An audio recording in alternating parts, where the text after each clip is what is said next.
Here's this week's PYFA Devotional. We hope that you find it encouraging and inspiring.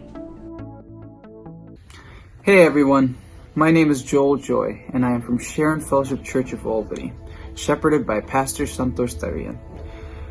I would like to introduce a thought in your minds as this week's devotional. I was on a hike once, and a friend compared the hike we were on with our Christian lives. We were going up a steep cliff, and we were tired and had to face a lot of obstacles in our way. There were fallen trees, massive boulders, but at the very top, at the summit, there was a magnificent view waiting for us. Just like that is our Christian life. It is filled with obstacles, but there's an eternity waiting for us at the end. But instead of focusing on the obstacles, I would like to turn your attention to another aspect of the trail, and that is the trail markers.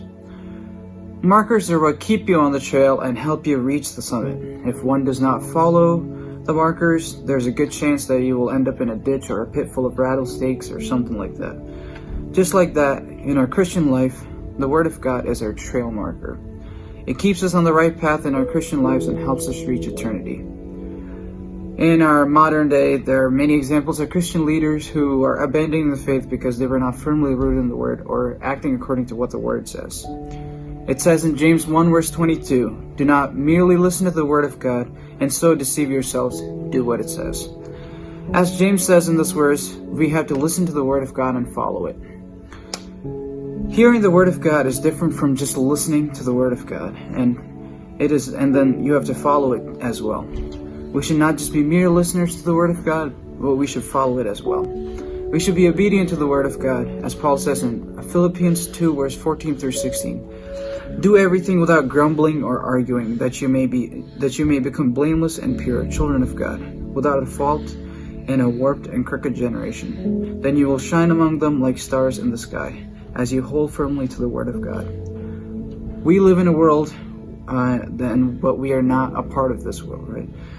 We can only stand apart and lead a holy and pleasing life according to Christ.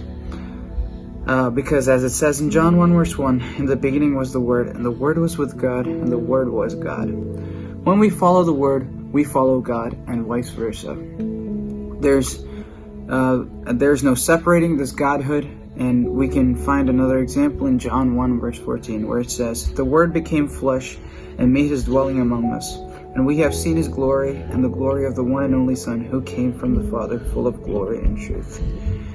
These verses show that the Word is the essence of God, and the Word is His will.